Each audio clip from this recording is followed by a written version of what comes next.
yeah, Thanks. perhaps. Thank you. So welcome back for some of you. This is a panel. This is a particular important session for the Post-Qualitative Research Collective. One of the outcomes of the objectives of this research project is to set up a post-qualitative online course, and we have been doing various sessions throughout this seminar that has got to do with teaching, with online courses, and especially the ethical dimensions of setting something like that up is of crucial importance. So, utterly delighted that Viv is leading this session and organizing it. And just to say a little bit about the research project, it is funded by the National Research Foundation of South Africa. It's a project that is now starting its second year, and it's a 3-year project.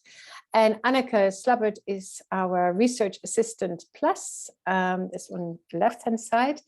And I am the PI of the project, and the co-PI is Roseanne Reynolds, who's also in the room, and co-investigator is Viv Bozalek, who from UWC, but also from Rhodes University, and wearing lots of different hats, but as emerita and adjunct professor, aren't you? At honorary professor in Women and Gender Studies.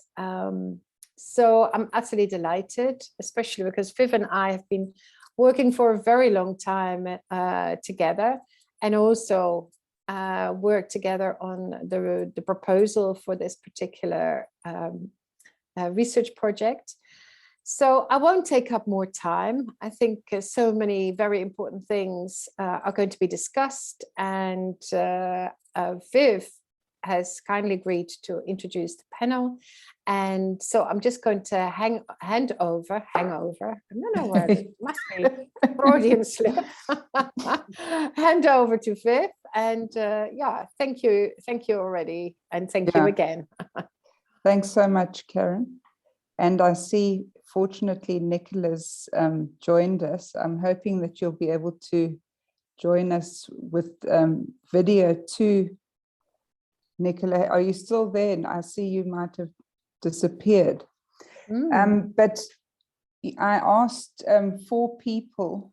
Well, Mano was already on board because Mano is working both for Karen and for myself. Mano does work for the journal Critical Studies in Teaching and Learning, especially to do with social media and interviews of authors. And he's been working for Karen doing similar things. So he was the first person that we asked to join us. And then I've known Allison for many, many years working at UWC. And she knows a great deal about online, especially open educational resources, which I know she's very passionate about. And Nicola, I know, also has lots and lots of experience with running online courses and online pedagogies. Unfortunately, Daniela was the 4th person, Daniela Gashago, who also has a wealth of experience, but she's running off to America. She just heard the other day that her Fulbright is coming, suddenly came into fruition, so she can't join us. But I think, people shared their slides with her, and she probably was part of the planning. I just want to quickly formally introduce all of them. Romanos Boraine is a multimedia specialist based in South Africa, and he helps clients connect more effectively with their audience via a variety of digital and physical channels. He's interested in open source technology and is actively exploring the possibilities of creating free, easily accessible digital education platforms. So that's great for us, Mano. Welcome. We're looking forward to hear what what you have to say. Allison Fullard is the Deputy Director of the library at UWC, and she's really an academic librarian because her knowledge is vast, especially in the field of higher education. And she says she's got a toe in several rock pools of interest: meta-literacies, openness, and digital scholarship. She's been working at the University of Western Cape Library for some time with a team of subject librarians, and her focus is on remaining relevant in choppy and turbulent waters that we know to be higher education. Thirdly, Nicola Pallitt coordinates the efforts of the educational technology team in the Center for Higher Education Research, Teaching and Learning, which is also where I'm an honorary professor at Rhodes University. And she offers professional development opportunities for academics to use technologies effectively in their roles as educators and researchers. She provides learning design support and consultation in relation to teaching with technology and blended and online teaching and learning. And she also supports lecturers to design appropriate technology-mediated learning experiences for their students. She supervises postgraduate students online and co-teaches formal courses in higher education. And she enjoys meeting EdTech practitioners and researchers from across the globe. And she's part of the Emerge Africa team, which is based at UCT. She's also had a wealth of experience. So we're really looking forward to your contributions, and we very much appreciate the fact that you were at the session last night, Allison and Nicola, and that you got some sense of the flavor of, you know, what it is that people are wanting to, or starting to express what they're wanting to put together as part of this project. What I thought I would do is to hand over to them initially, and for them to give an input, and then for us to be able to ask them questions, if that's okay with everyone. So please do go ahead. We can't hear you, you're muted.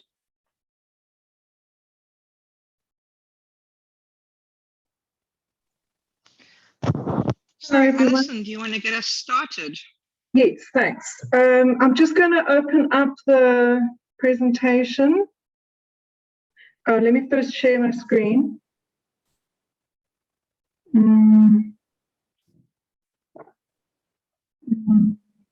Online on the webinar.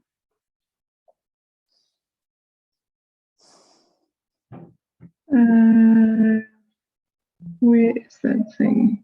Slideshow. Can everybody see this? Yeah? Yes. Great. Okay. Yeah, okay, we've done the introductions. I just want to say, in the light of last night, thank you very much for letting us sit in the session led by Mirko yesterday. It was so refreshing to hear each of the people elaborate on the potential for the course. And of course, very much enjoyed some of the startling ideas, which take me by surprise. But as the discussion flowed, I heard like the freedoms with which you revel. I started wondering whether the topic we had been assigned might still be pertinent at this early stage of your discussions. And I might have assumed the wrong thing, because I'm a librarian, as Viv says, who works with selection, organization, and presentation of electronic resources, and I assumed that I'd been invited to speak about selecting and presenting digital materials for the course. And naturally, for me, this would include managing copyright for the course materials, whether these are created by yourselves or by others, or by the course participants. So, yes, I'm passionate about open access, but open access works with copyright. And I will briefly speak about legality, ethics, and the digital, and then anticipate implications for your online course. And so you may treat this short contribution as a provocation to help clarify some issues, some basic territory, or maybe surface some mistaken assumptions. Probably because I have no philosophical training. I have a slide with some ethical decision-making models because these interested me in my own moments of ethical ambivalence. And as a librarian, I cannot leave you without a page of resources. But I will be posing some questions here and there. In terms of legality, what I'm referring to here are the codified formal and procedural laws. Copyright belongs to the family of private law dealing with intellectual property law. Now, as soon as we see the word property, you know we are talking about exclusion. And within higher education and society more broadly, copyright has tended to become synonymous with commodification and enclosure of knowledge. Yet copyright has always been about balancing creator rights with user rights. Laura Chernovich, a prominent scholar in open education, finds that our IP frameworks belong to the print era, when information was more scarce and access was much tidier and less immediate. Can you remember what it meant to photocopy an entire book and how this contrasts with downloading and saving an ebook?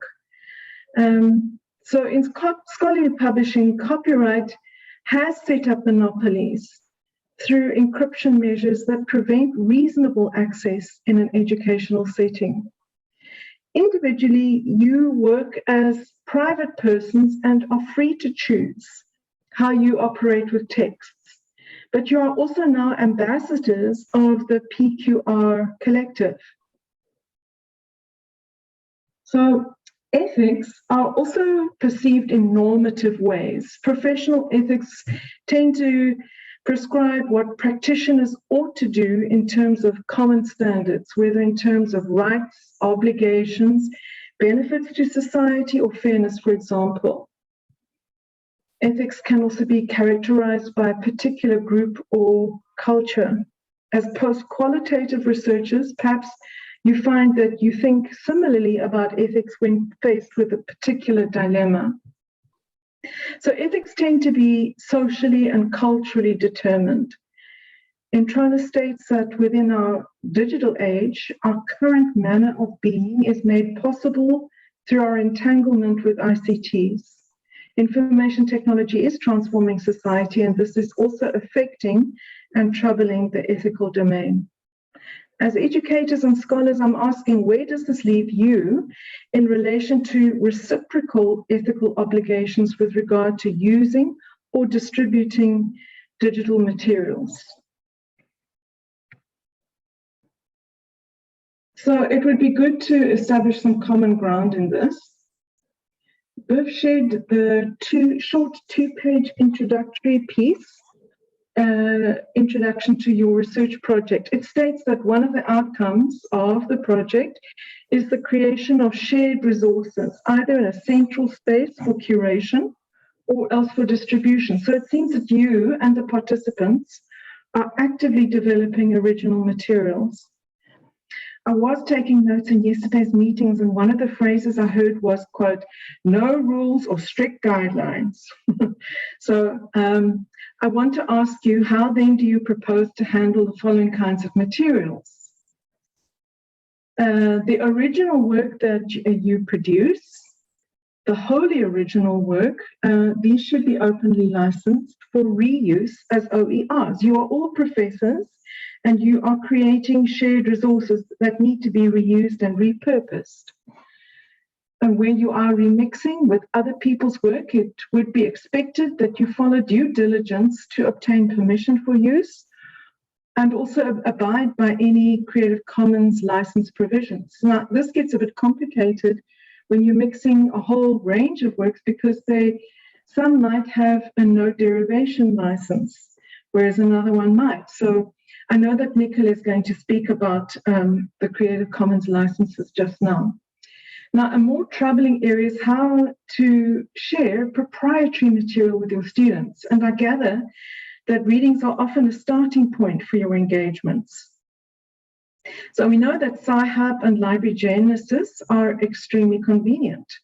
They are known as shadow libraries, and they are a product of cooperation between scholars who contribute texts, and they represent a bottom-up radical approach to open access. And they are a symptom of the dysfunctionality of scholarly publishing. The founder of Sci-Hub, Alexandra Elbakian, has written that using Sci-Hub may be illegal, but it is not unethical. So, since you are intending to create an open course, I want to ask, how public or private is this learning space? You mentioned friends. Can it be open access if it is intrinsically a private space? What are the limits to your freedom? It is a balancing act. And I've included this graphic here about the 4 fair use factors, and you're probably familiar with this. The fair use doctrine enables teachers to use materials without having to constantly ask for permission. And there's kind of a balance again here. Fair use favors use that is educational and non-commercial. It also favors fact-based non-fiction as the nature of the copyright work, as opposed to highly creative works of art, poetry, or fiction. Fair use favors using only the amount needed for the use and avoid using the heart of the work. And the last question might be answered by considering how many people are using the material. Is it an appreciable loss of income for the creator? I am conscious that in research, there is a different kind of economy, and citation is the gold coin for use. I'm going to, second last, I spoke about ethical decision-making models. In my explorations, I have found some of these ethical decision-making models, and there are many of these. On the left, the turquoise row tells me that rules and ethics are not abstract. They are meant to be followed. The lighter green row recommends a process for deliberation. And I think this is illustrated by the model on the right, which is in 3 phases, which interrogates a proposed action. The yellowy roll makes provision for the specifics of each instance. And the orange row requires that I can stand by or defend my decision.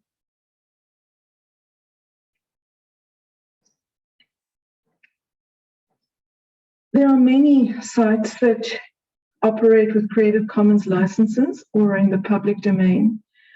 The first one, the Digital Media Ethics for Student Producers, is particularly helpful. It has more ethical decision-making ideas. So, as usual, I have found this topic to become more and more complex the more that I have thought about it, and I wade into it, and I thank you for the opportunity. I'll let, I think we'll move straight on now. I think Nicola is going to take over. Thanks, Alison. Thank you, Alison. I hope you can all hear me. Can you hear me all right, Viv? Yeah, perfectly. Okay, great, because I had to move to my mobile device. And Alison, if I could please ask you to drive for me, and just if I'll say next slide or whatever. So I'm just thinking, so you've got this closed access book, obviously with a particular publisher that has particular rules. You might want to go back to that contract. Say there was a chapter in there you wanted to reuse. Perhaps there was, there's some that you want to, put up as at an institutional, very often universities have repositories where you can share a pre-print or a post-print version of an article. So what happened to me this morning is I got an email from someone who said, oh, please, can I get access to this article? But this sort of book of journal proceedings was closed.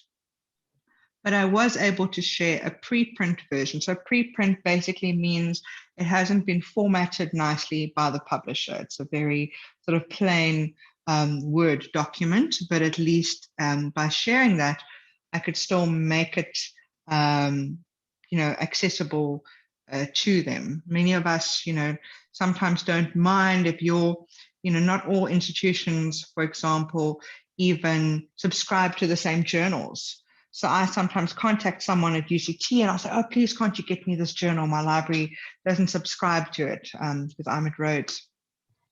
And yeah, I just thought you might want to also think about different, scholarly publishing. Even if you have published in a closed access book, you're not entirely confined. You could still reuse some of that, and just maybe make it available publicly in a different way if the license permits you to do that. So there's a real, spectrum of openness. So the one many people are familiar with is CC BY. And for academics, that just means you need to attribute me, right? So people have to cite your work, even if they're citing not the original book, but a postprint or a preprint. That is at least something that can be cited. There are also sort of some country-specific licenses, and because this is an international group, I'm not sure how that would play out. Sometimes people decide to do a CC BY 4.0, international license. It might be useful for you to see how other people licensing their materials, and there's some sort of examples you can look at towards the end. But Creative Commons, there's really a spectrum of openness, and in some cases can actually be as restrictive as copyright. So if you look at the bottom, there's non-commercial, so people can't use it for commercial purposes, and non-derivative, so nobody can actually adapt it in any way. So it's good to know, I think, the different licenses, even when you're choosing something or that you create and sharing it, which license to use, or if you want to make sort of reused materials that you find online, and how you need to cite these to enable you to use them. Someone that you might not be familiar with, SA is share alike. So that basically constrains you. You have to share the work that you create, or maybe as something that you've adapted with that same license of the thing that you're adapting. So if that was a share alike, you'll also have to share yours with a share alike license. Next slide, please, Allison. And this is also to show you sort of the least restrictive to most restrictive, because we were reading in the program that you wanted, very publicly accessible to all. But I think in some ways we are still constrained by this ecosystem of scholarly publishing and how we share things. Even when you upload to YouTube, it asks you, which license. And I've seen nowadays it doesn't actually tell you, even though from a creative perspective, it tells you, and maybe Manos can weigh in here, but when you're a user and you find something useful you want to share, that license nowadays is not made visible. But there are ways around it. You can always contact, when there's in someone's YouTube, the profile for that video, who it's linked to, you can actually send them an email and ask them directly, please, may I use this? Would love to, it's for the purposes for this online course. And I generally find that people are quite open to that. Manos, is there anything you want to add to that? Manos, here. I'm here. I found it very interesting recently, specifically with YouTube and what is not allowed when creating content with other people's videos and other content specifically. I'm not very aware of all these different copyright categories in terms of the education. However, I know that creating original content with someone else's content a lot of the time is accepted, especially if you, as Nicola said, chat to them behind the scenes and form a collaboration. So a lot of people online at the moment are looking to collaborate and share their content across different channels. Can I just say something here? Our video producer in the library, he explained to me that when you try to upload a video that you've remixed with other content, YouTube will stop you and says, no, there's an issue here. This is copyright material, this section, you'll have to deal with it. And dealing with it either means removing that bit or substituting it, so it's sometimes also the program itself that is blocking upload. I know, depending obviously if people are willing to share. I know a lot of music labels, for instance, claim copyright on YouTube videos because they aren't prepared to let people use their music. And I don't know necessarily about academic videos and people reusing academic resources online, but I do feel that might be a bit different to the more harsh corporate laws that YouTube have to deal with, because they're a lot more strict. I again don't know if that answers your question, because I work more with like the advertising branding side of things on YouTube. But yeah, I definitely know that YouTube have quite a few strict laws and they've got a guideline, and I'm sure it's the same as all other content websites out there.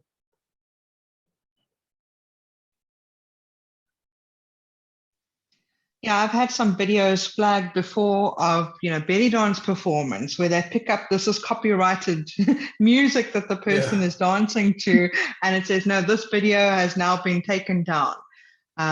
So if you are using music as part of a video, make sure that it is, you do get, like you get stock images, you get stock kind of little music clips.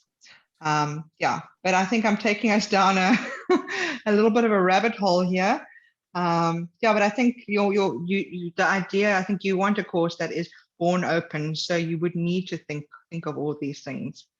Yeah, not using, it's great to create something, but make sure you are not using anything that's copyrighted. I think there was a Tim Noakes lecture and he used a picture in the keynote by David Attenborough. And what happened is then they couldn't put that, make it publicly available online. There were legal ramifications for that. So yeah, next slide, please, Allison. Okay, so this is just, and we'll share these slides with you. It's a very useful website by Creative Commons that actually, in very lay terms, helps you decide on what license is most appropriate for you. So do you want to enable others to adapt this resource? Yes, then you put, you make it more an open CC BY. People just have to attribute you when they share that resource that they've created.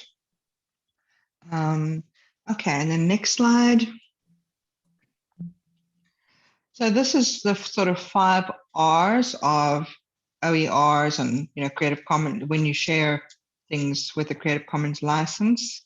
Retaining, so you retain the right to make, own, control copies.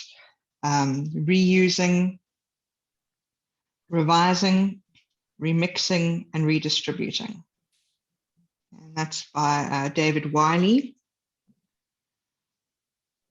So yeah, I think Creative Commons, it sounds like this big scary legal thing, but in practical terms, it's once you get the hang of it and you know what you want to do and you get into the practice of it, it's not that hard.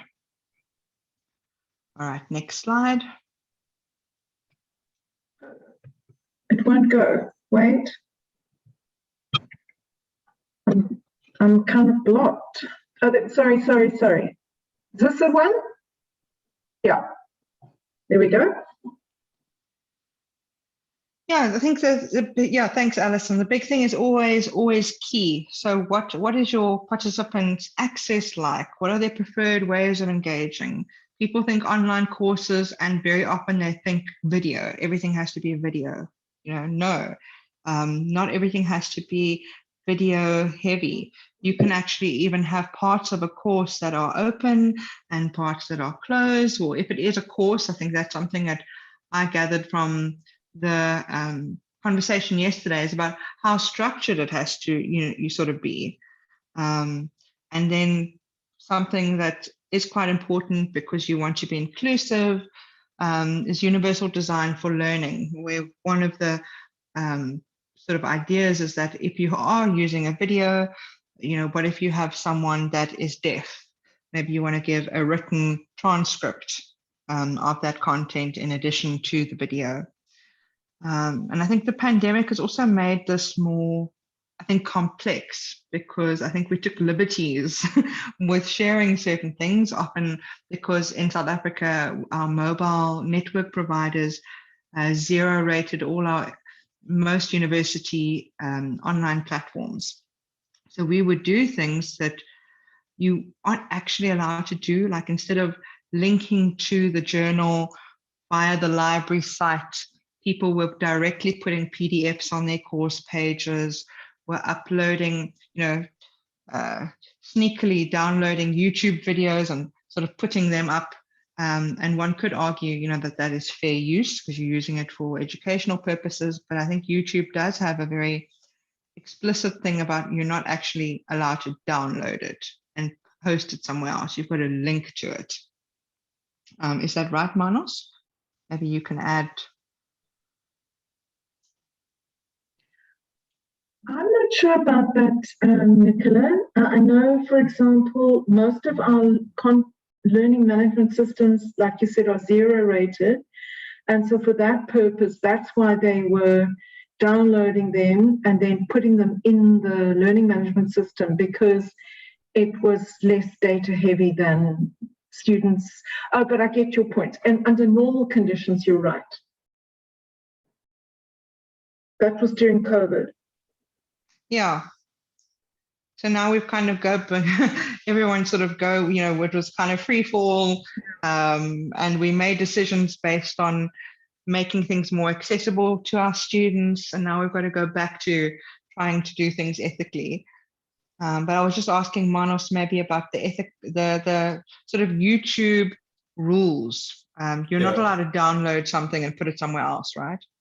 So regarding to YouTube, I have a lot of work on websites, and YouTube, you can embed a video without downloading it. So it still links back to YouTube. And I think that is, if possible, the best practices.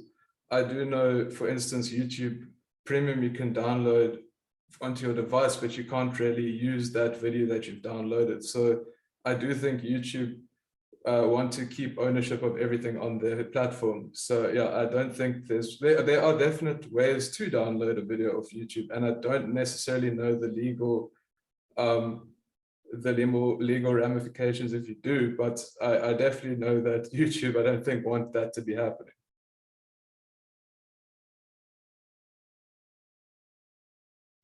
Yeah, another very popular one, I think, was Save From, where you type in SS and you're just before YouTube. So https://SS YouTube, and it takes you through to a pirate site. Yeah.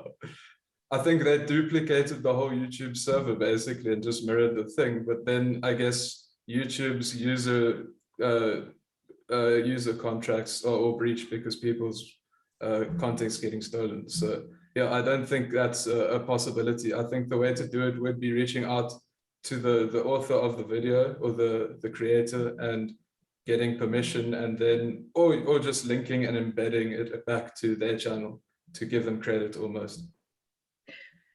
You know what? I looked up where's the Creative Commons license on the YouTube site? I was looking the other day expressly because of this presentation, and I didn't see where it says which license applies to a specific video. Am I crazy? No, you're not crazy, because I did the same thing. I was double checking for an example of an interview I did with someone for the Emerge African Network. So we post our webinars as Creative Commons, licensed. So they're open. People often use it in educational technology courses sometimes. So, we want that we want reuse. And before it used to say Creative Commons, and it was clear then that anyone could then reuse it in a course context or whatever the case may be. But I see it's not visible anymore. Manos, you wanted to add to that?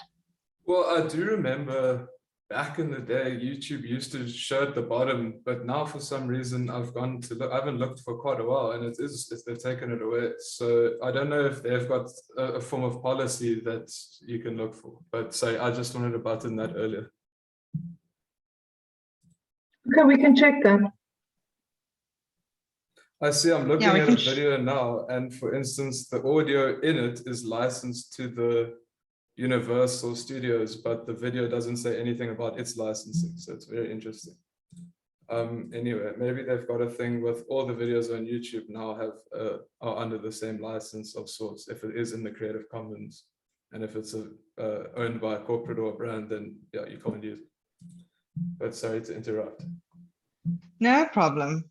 Another way around that might be in the description. So if you're uploading a video to YouTube and you want it to be explicit that this is, you're licensing it under Creative Commons and anyone can reuse it for a course, or, maybe just write that in the description. Yeah, next slide. I think it's gone to sleep. Hold on. Oh dear. No problem. Hold on. There we go. Yeah, so this was the thing from your program that actually provoked. Yeah, that was just that one provoked us to thinking about what does unlimited participation mean and open access when you say, and maybe we can have a little bit of discussion about what you guys meant by this. What are you hoping to achieve?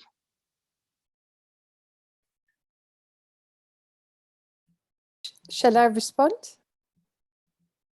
Yes. Yeah, sure. Okay. There's so much information. It's actually quite, wow, so helpful. And at the same time, also it shows so much the complexity. And I was just quickly looking at, the sort of the first thoughts that we've had about this online course and how that might work. And I don't know whether you know the website of this project.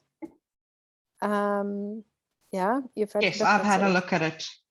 And so one of the ideas is it's also how it's connected with the book series and the books and what they're going to do. And so what we're trying to sort of disrupt as well is the whole idea is that you have theory and practice, and so that there is almost the other dimension of a book that is sort of printed.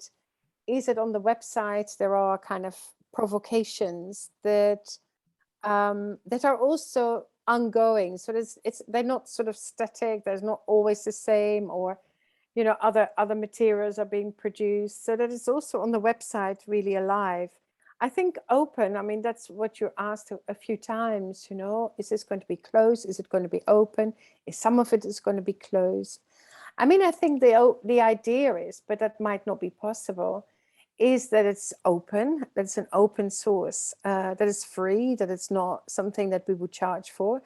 But it's only possible if also that remains a research project that's funded, obviously, because otherwise, where do you get how do you pay the salaries of the people who do all that work? Not necessarily the academics who put the resources together, but definitely the people who manage the website, put all the materials on, etc. And also, of course, when the course is going to be run, we're very, very early stage. And I think that's why it's so important to have these ethical conversations before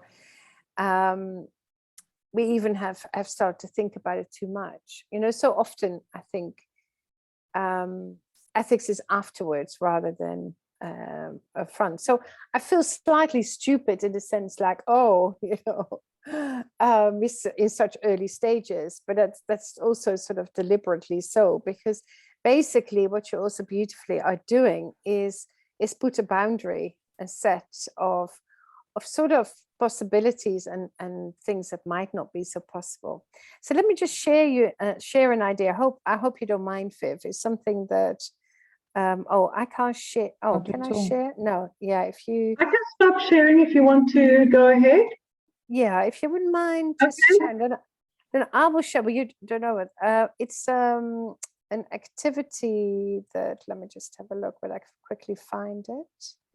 While she's doing that, can I also provoke by saying the book series are published by Routledge, and they will not let you share much, because even though you are the author, you have signed over copyright. So open books, you have to find a way to find a nice open access publisher for your books, can I recommend? No.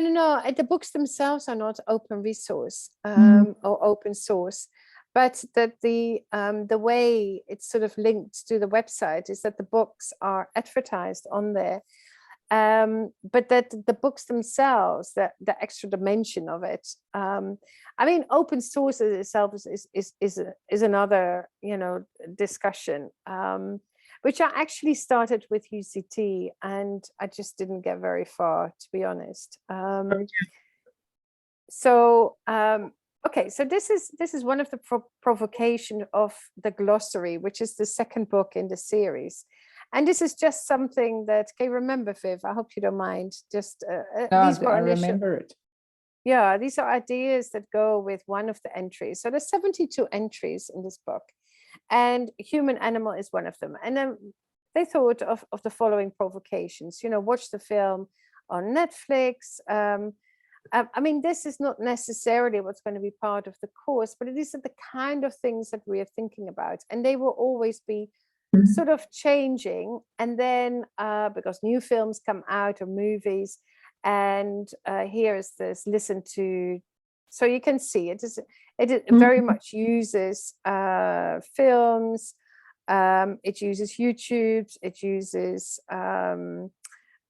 here there are two actually YouTube clips here, and one of the things that we found, for example, with YouTube, was that in the first book in the series, is that in one of my articles I refer to I use a clip that's on YouTube. It's publicly available, and then I've made a QR code, and then a colleague pointed out that, hey, it's gone, and then I found it somewhere else. And then Romanos actually he created a special YouTube channel for the website, and now it's there. So actually in the book it's faulty, but actually on our website it's correct.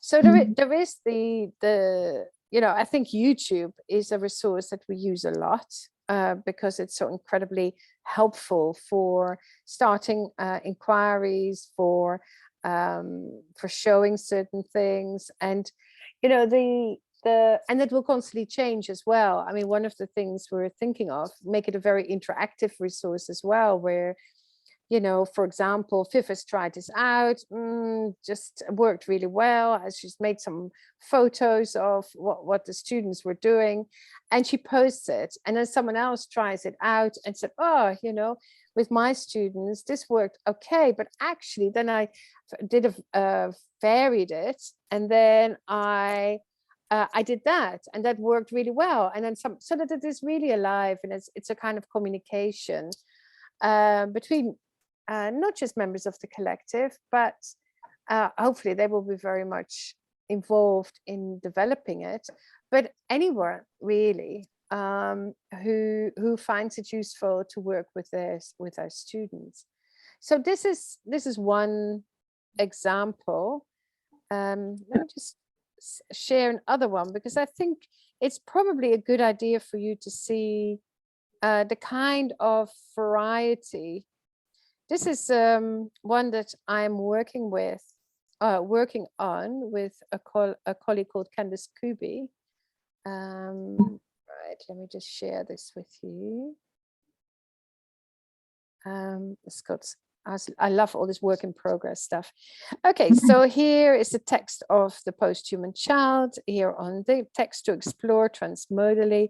Now here I bumped into this amazing painting from Pieter Bruegel, Kinderspelen, children's games, and here there's a link here to Wikipedia. Here, So this is my conversation with Candace. Here's some of the questions at open inquiry. So it probably gives you a good idea. This is a quote from a book by Winnicott, Playing and Reality. And yeah, so a lot of them are, so the course probably is going to be very much using original text from philosophers and other theorists who really theorize, well, yeah, sort of very much at the core of post-qualitative research, because because these texts are the texts that we're constantly reading and working with, and these primary sources are very much going to be part of it. Then the secondly is the ones like in the book series where we sort of try and I try to avoid the word scaffold.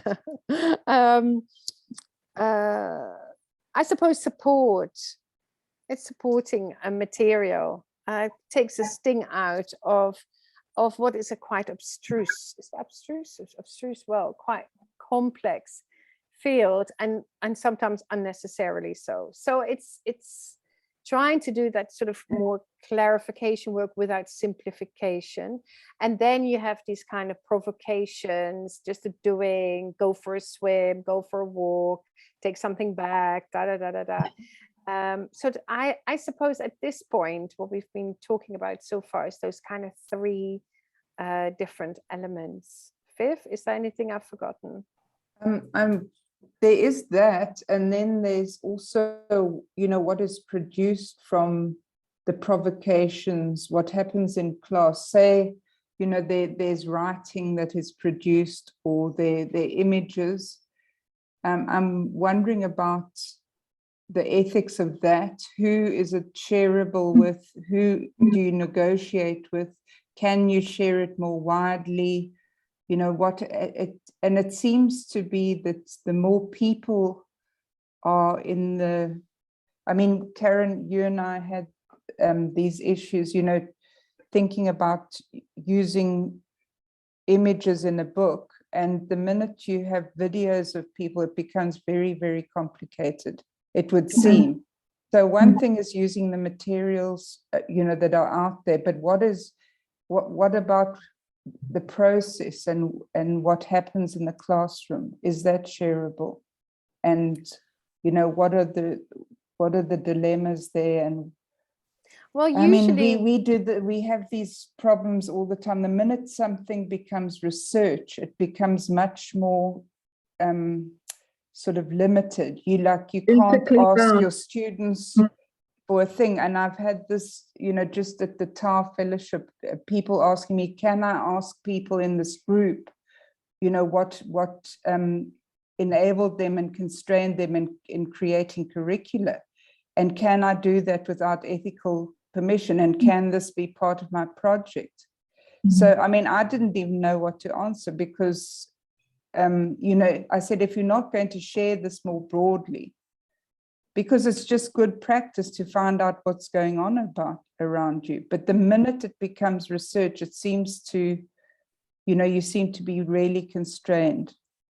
Well, what I have, when I was teaching at UCT, and this was what we did, because we use what's called a radio media approach with our students, which is very much working with the materials, and it was quite innovative, and we knew we wanted to really use it also for publications, and it just went through the ethics committee of the School of Education. It took a little bit of effort, but we did get that for years. Actually, we had this kind of blanket approval, but each time we used something from the students, published something from the students, we did ask explicit permission on top, right? So that gets a bit hard when it's like, oh, you look at something that's really interesting for like 4 years back. I have found that much less difficult than, oh, this is amazing. I've got, for example, in one book, The Post-Human Child, there is an image of an infant going to the breast of a statue. Now it's everywhere on the internet, right? But it has been very difficult. So I couldn't publish it in the book, although it's everywhere on the internet. So what I did, and it was a bit sneaky maybe, was that I took a photo of my students working with it, and they were with the back, you could only see their hands, and then you could see the image, and then you could make it really big, and then you could see it anyway. But it is those kind of questions and issues that are really important. And then I talked about it with Ingrid from the library at UCT also, you know, what, and then she shared with me, because there's another project actually of members here in Tangled, it's a GCRF project, where we very much the same kind of very, very important questions about when we publish children's games and children playing games. And so we try to look at Creative Commons, but there's so very few images that we can use that are for open source. And so you think, oh my word, you know, what you're doing is, as an educator, is almost so limited because of those ethical issues, when you know, the rest of the world is sort of moving on. You know, students are constantly on YouTube, they're constantly using materials that really speaks to them. And then our teaching becomes, you know, if we're not careful, our writing and our teaching. I mean, we've got it with writing as well, the difficulty of getting visual images, proper visual images published, you know. So maybe, Karen, the thing there is like, it's reputational risk really, because you are now expert, right? And yet, you know, you can't defend yourself by saying, well, as a student can, you know, I didn't know. But I think then that we are right to be talking about this ahead of time, and you can build the permissions, you can build in, you know, think about it consciously as you go along. I know that Manos also had some slides. Maybe we should include him. Let's go to them. I'm going to share the screen again. Yeah, sorry that I took up so much time, but I thought it might be helpful to know how far we've got, you know. And while you're doing that, Allison, I'll just add that very often, and I know with my own research, it's how you took that picture, and sometimes, you know, you wanted, you know, sometimes not having the face in the image kind of protects you. So it's what you're taking a picture of, you know, and how that matters. And if it is a face, you know, it is also sometimes getting that permission. Yeah, this was just a little example just to show you the licensing. And this is something that people added, it was on a blog. So just the kinds of texts. Yeah, these are my ones. I don't know where Manos has put his slides, I think you said you didn't add. I've got one at the very end, and it was more looking or imagining the future of education, specifically with what I know in tech and things like that. But we can definitely finish off these quickly. Oh, okay, cool. Well, mine aren't very, very long. It's more just, maybe if you can just go back one, Allison. So these are just things to think about when you are designing your course, or maybe it's not a course. Maybe you decide it's actually an online community where you have regular monthly provocations that people respond to, and the real meat is in the, you know, you record these webinars or whatever. And then that's up to you to decide. So to what extent is your course or offering closed or open? Is it open to anyone? outside of a particular institution, and are the materials openly accessible? Maybe particular people in a field, it's taken for granted that, you know, they will have access to some of the text that you're discussing, and that you don't necessarily have to provide access to everything, like a book by Barad or whatever. Another big thing is facilitation. To what extent are you going to have facilitators working directly with participants? Are they giving some form of feedback? With a lot of, I know with the facilitating online course, you know, we pay facilitators, and it's a project that, you know, this course is tied to project funding, and the funders want, you know, the aim is that the course could be sustainable and generate income. So they have it, you know, freely accessible. You know, anyone can take it if they're from a public university, but if you're from a private or from a sort of commercial sector, then they charge. But it is something to consider, is whether there are going to be costs involved, or are people doing it voluntarily. Then structure, to what extent is there a sort of a planned course structure, or is it emergent? Is there a clear entry point? Do participants have complete freedom? Can they come, you know, dip in and dip out whenever they want to, and only engage with certain parts, like a kind of choose your own adventure story? And then, is there some certification involved at the end of the course? And then voluntariness. To what extent is participation voluntary? So this is from an article that I worked on with Daniela Gachaga and Mahabali, and we contrasted 3 different kinds of professional development offerings. And there's, you know, really what we're arguing in the paper is that, look, there's no size fits all, but here are some of the things that you might want to think about when designing some kind of offering. Next slide. Trying. No worries. I'm just looking at the time. We only have 1 minute left. And I'm wondering how we should use that minute. Do you think you quickly, how many more slides do you have? Is that one Manos at the end? No. Maybe if No, you these could are just... all Nicola. Let's go to Manos then. Okay. That was an interesting looking one. But anyway, this is Manos. Okay. So I am an outsider to this industry. I've graduated from university and now work as a freelancer. So I was quite interested to look kind of from the outside into how you could go about thinking how tech's going to evolve and how things will evolve with tech and just trends in general. These 5 things I've pointed out, or 5 topics, they are, off the top of my head, these were the 5 things that stood out to me in terms of what to think about when designing an online course in 2022.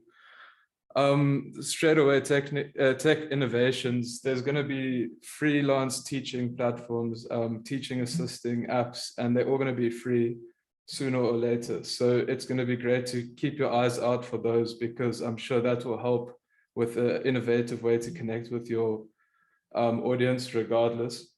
There's also going to be new forms of educational content distribution services. Think how Spotify and Netflix now control the music and film industry. There will be online universities for maybe the whole world, or resources. I don't know if they are already, but I'm sure that will be quite a big advancement. Going on to the internet, I also thought about how accessing knowledge is now quite instantaneous, and I can problem solve whatever I want if I know how to search for it by myself with my phone. And I do think teaching a selection of students that first before anything at university might be quite a useful thing, because it will speed up their learning process if they can learn how to look for things themselves. That certainly helped me a lot, was self-teaching and finding out specific things. online learning and communication over the span of COVID has shown to be successful. I think it's going to advance even more. Facebook have introduced metaverse, things like that, where people are going to be meeting online for a lot longer. Then focusing again on international teaching, online universities, a global platform for learning. I don't know, but that would be quite cool because that could be open source and people around the world could learn together and research together and theorize together. That goes on to open source knowledge, which started off as a tech trend, which was sharing software and developing things to help out each other. And that applies to so many different fields. So I do think education and open source go hand in hand with each one teach one, helping as many people as possible and learning from as many people as possible, whether you're a student or a teacher. So is open source teaching a possibility? If a teacher can't solve a problem for their students, can another teacher across the world help them? That's going to be interesting. The same as open source learning. Then we're going to be looking at new ways to share and distribute content. I personally think, why shouldn't people share things to help educate the masses? As long as it's obviously not stealing money from an individual who's worked hard or a brand that's worked hard. That's obviously like a very broad way to look at things. But if specifically online, it's quite a common practice to screenshot, share things that you found with your friends. And I think that the trend will be education and educators will start to do the same. YouTube and online videos are very, very educating and they reach millions of people. So now you can reach a classroom of 2-3 million people if you brand your YouTube channel correctly. And that's a huge impact in my opinion, specifically because all of the things you're going to be teaching someone is free. They don't need to pay, except for the technology to use it or watch the video. It's a very great way to convey knowledge to people. Online forums and knowledge pools. I heard it was mentioned earlier, but forums like Reddit and I guess even Twitter are huge pools of knowledge where communities get together and they share information about, for instance, investing, sports, things like that, where they're all teaching each other knowledge, but there's no degree or no certification attached to it. However, it's all out there and the information's ready in minutes. So it's quite an interesting place to look at, specifically going forward, where you can almost have a focus group online now and people can continuously debate from all around the world what's right and what's wrong. Niche private education will always continue to rise because you can't have open source education by itself, and you still, I think there will be private and free access education streams. And then lastly, just the trends. Skills are more of a priority. They're going to be leading to jobs. So, I mean, I wrote that without really knowing the context of this seminar, so you could probably ignore that. But again, I just wanted to touch on freelance educators and almost people who have knowledge, but they might not be teachers, but they could help out online as a moderator or as someone in a community, like an online course that is there to kind of keep the community going and mediate what's going on so that the community can progress if it's learning, teaching, researching, whatever it may be. So yeah, I think these 5 pillars are very interesting to look when you're looking towards the future with technology, the internet, and just reaching as many people as you can for quite a low budget. Yeah, that's it from me. Thanks so much, Mano. It was really important to have those points at the end. And I wanted to thank all of you for so carefully preparing for today. There's such a wealth of information here, and I'm really sorry you couldn't do all your slides, Nicola, because I think those slides are also very important for the development of this course, the ones that you didn't do. And I'm hoping that you might walk with us a little bit along the way, you know, when we start doing the course, that we could be able to call on you, because you all have such a wealth of knowledge about these things, a very, very complicated field, I think, becoming more and more so, you know, with the digitization of the world. So thank you so much. And I'm sorry that the audience didn't have a chance to interact with you more.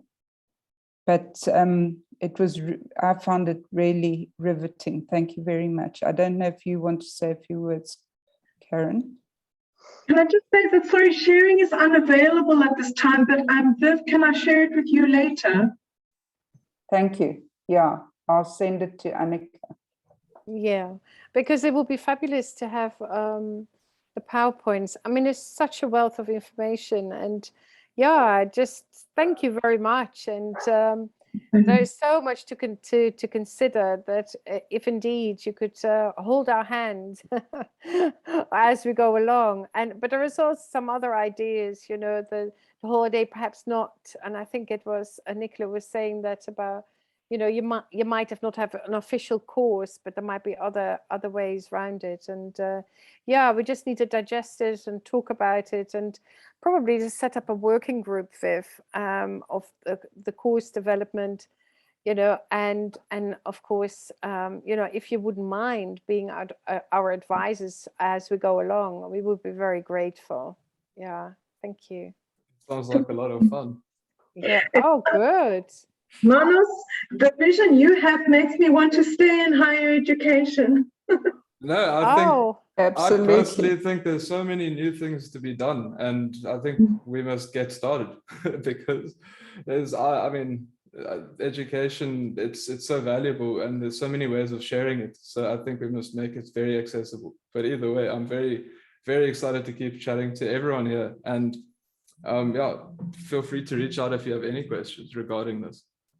Thank you, everyone. Thank you so much. And thank you, Viv, for organizing it so well. And yeah, what a starting point. Thank you. Great. Thank you. Too. Cheers, everyone. Bye-bye. Thank you. Go well, everyone.